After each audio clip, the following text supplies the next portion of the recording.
Comme il était prévisible, parmi les récits que vous m'envoyez pour inspirer les miens et qui témoignent du mépris des autorités à l'égard des gens simples, la voiture tient une place considérable parce qu'elle mobilise l'essentiel des ressources quand on n'a pas d'argent. Et même au prix de grands sacrifices, les pauvres s'en sortent de moins en moins en ce moment et ils trouvent très rarement des interprètes pour vous le dire. Je suis donc assez fier de jouer ce rôle-là, comme je l'ai souvent fait dans les journaux, où la seule réaction que j'ai suscitée a souvent été l'agacement du rédacteur en chef, payé entre 5 et 10 000 euros par mois, sur le ton halte au misérabilisme, nos lecteurs ont horreur de ça, etc. La question des assurances, visiblement trop chères pour la voiture, puisque 500 000 personnes ne les payent plus, des contrôles techniques, puisque 6 millions de véhicules se dispensent à l'obtenir, est assez révélatrice de ce qui se passe en ce moment, mais plus encore de ce qui va se passer. Et que va-t-il se passer ?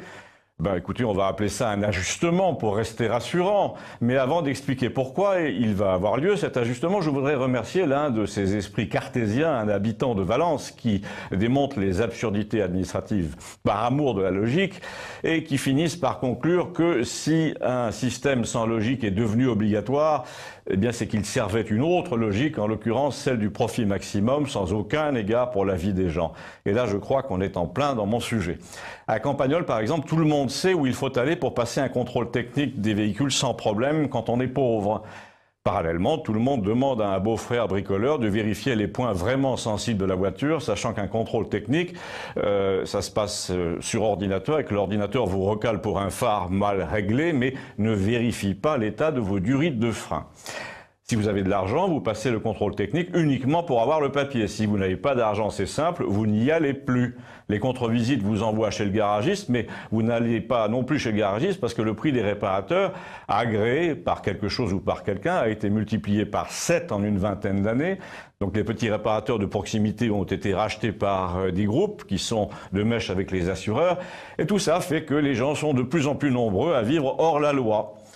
C'est pas parce qu'ils sont des malfaiteurs par nature, hein, c'est la loi qui s'est déplacée hors de la vie des gens. S'ils sont hors la loi, c'est la loi qui a bougé.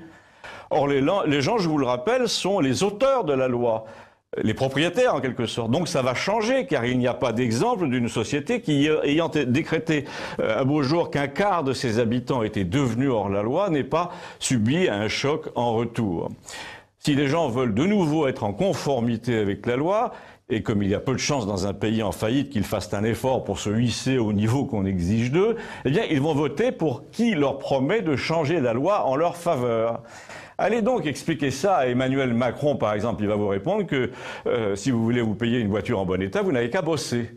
Un peu comme il vous aurait dit que si vous voulez entrer à la banque Rothschild, il fallait réussir vos examens. Mais je ne suis pas sûr que ça marche comme argument auprès de l'opinion. Et si ça vous inspire quelque chose de plus, dites-le, merci.